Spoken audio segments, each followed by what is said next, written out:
Hola, ¿qué tal? Soy Pedro Llobet, nuevo episodio de la Sala de Pedro Podcast. Me planteé sacar un episodio por semana, pero luego que lo pienso, evidentemente mi respuesta es no. Nadie me está pidiendo que así sea, es un reto personal. Mejor dicho, era un reto personal, porque hacer cada episodio es un trabajo arduo, no tanto por la recopilación y documentación de la información, es ordenar todo el contenido y que tenga sentido. Pero más allá de eso, es que se entienda y sea entretenido para cualquiera que escuche un episodio. En esta oportunidad les hablaré de un personaje poco conocido dentro del mundo de la informática. Se trata de John Draper y debo afirmar que sabía algunos detalles de él por un episodio previo que hice respecto a la cultura gamer y Kevin Mitnick, el episodio número 12. Aunque no lo menciono, te sugiero que si quieres entender mejor este capítulo, escuches primero el 12 y luego este. Aunque igual si no lo haces, creo que puedes entender claramente las ideas. John Draper viene siendo el creador de las cajas azules para ser utilizadas como un aparato artesanal que permitía, por así decirlo, hackear los teléfonos públicos a finales de los 70 e inicios de los 80. Todo esto con el firme propósito de hacer llamadas telefónicas gratis. Pero a ver, esto es más profundo de lo que se imaginan. Para empezar, John Draper es mejor conocido por su sobrenombre Capitán Crunch y más adelante entenderán por qué este apodo. Todo comienza en Estados Unidos cuando en 1955 la revista técnica de Bell System, que por supuesto era una compañía que prestaba servicios telefónicos, publica un artículo y describía los procesos de enrutamientos de llamadas telefónicas y el sistema de señalización de las líneas que usaban en esos momentos. En este artículo no indican las frecuencias de los tonos, sin embargo, para 1964 la misma revista publica otro artículo con las frecuencias utilizadas por los dígitos que se usaban en los códigos de enrutamientos de la época. Esto sería el complemento perfecto para conocer la frecuencia del tono que permitía utilizar la línea telefónica pública de manera libre y por supuesto ilegal.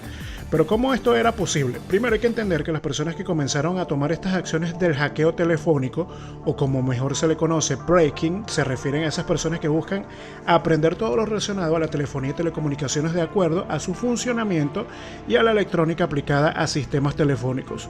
Algunas de esas personas encontraron mucho antes cómo piratear el sistema telefónico por mera casualidad sin necesidad de recurrir a los artículos de la revista Bell System.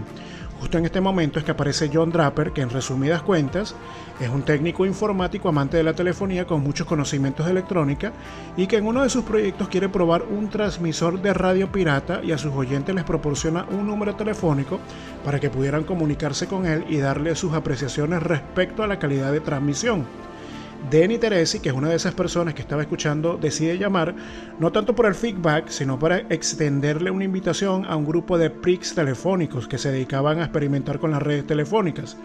Cuando Draper asiste a una de las reuniones, se da cuenta que Denny Teresi y el resto de ese grupo son ciegos, y ellos, al enterarse que Draper poseía amplia experiencia en diseño electrónico, le piden que construya un generador de tonos multifrecuencia.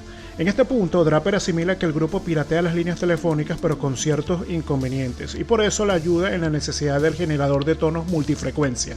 Esto sería la popular caja azul que emitía tonos de audio utilizados para controlar la red telefónica. Conoce un poco los sistemas utilizados por el grupo y uno de ellos estaba basado básicamente en grabaciones de tono de cassette partiendo de los sonidos de un órgano. Pero lo sorprendente del asunto fue que John Draper conoce a un joven llamado Joen en Grecia, que por ser ciego tenía una gran capacidad auditiva que le hacía imitar con su propia boca a través de silbidos el tono adecuado para realizar las llamadas gratis, que en este caso era un tono de frecuencia de 2600 Hz, tono que se asemeja muchísimo a la frecuencia que se utilizaba para conmutar las llamadas. Joel le comenta a Draper que aunque podía hacerlo, no siempre era efectivo, pero conocía otra forma que imitaba la frecuencia de 2600 Hz a la perfección y que por pura casualidad lo había descubierto, que era a través de un silbato que venía en las cajas de cereal de Capitán Crunch y que Quaker había incluido en el cereal como regalo promocional para incrementar las ventas. De ahí en adelante, Draper se obsesionó tanto con el uso que le daba al silbato que terminó siendo conocido como Capitán Crunch. El silbato, al imitar perfectamente la frecuencia de tono a 2600 Hz, permitía indicar a una línea telefónica que estaba lista para rutear una nueva llamada, ya que este tono era el sonido que utilizaba la compañía telefónica para indicar que la llamada había terminado. Una vez emitido el tono de 2600 Hz, uno de los extremos de la línea se desconectaba y el lado conectado entraba en modo de operador listo para escuchar los tonos especiales que determinaban la llamada. Es decir, que este tono en particular hacía entender a la central que la llamada estaba supuestamente terminada en su totalidad y dejaba la línea abierta, lo que permitía realizar una nueva llamada sin insertar monedas en el teléfono público desde el que estabas llamando. Además de poder realizar la llamada gratis, al emitir el tono, la compañía telefónica dejaba de hacer el cobro de esa llamada, y esta llamada continuaba hasta que una de las partes colgara. El truco funcionaba y era posible debido a los recortes de tarifas para líneas de larga distancia. Entonces se utilizaba un mismo canal tanto para la voz como para la señal. Al hacer todo esto permitía explorar las diversas propiedades del sistema telefónico y hacer llamadas gratuitas. Luego de estudiar dichas propiedades, Draper construyó la primera caja azul y el sistema se podía emplear en cualquier teléfono. Claro, era una actividad ilegal y por eso nadie se le ocurría hacerlo en su propia casa, de ahí que siempre se utilizaban los teléfonos públicos. La caja azul era capaz de reproducir el resto de tonos usados por la compañía telefónica, mediante los cuales el terminal reconocía, por ejemplo, qué número se estaba marcando, ya que cada tecla tenía un tono diferente. Hoy en día se puede hacer esta comprobación con los teléfonos en nuestras casas. El sistema sirvió durante mucho tiempo. De hecho, uno de sus usuarios frecuentes fueron Steve Jobs y Steve Wozniak, que fueron los creadores de Apple. Pero poco antes de eso habían escuchado de las proezas de Draper y al conocerlo le pidieron explicación del funcionamiento de la caja azul y cómo podían hacer las suyas. Por supuesto que él compartió el diseño. Entonces Jobs y Wozniak comenzaron a comercializarlas y aunque tuvieron un auge de ventas exitosas, el sistema, al ser expandido, más la entrevista de John Draper ofrecida a Ron Rosenbaum de la revista Enquirer, lo pusieron en la mira como un objetivo del FBI. En el artículo describía las actividades de un pequeño grupo de aficionados telefónicos, incluido Draper, que habían aprendido a controlar y a hacer un mal uso de la red telefónica de la nación. En 1972 fue arrestado y pasó un corto tiempo en la cárcel antes de ser sentenciado a 5 años de libertad condicional. Draper fue detenido en varias oportunidades por reincidir en actividades parecidas y estando preso, logró programar uno de sus éxitos más grandes, que fue el procesador de textos Easy Rider utilizado tanto por IBM como por Apple.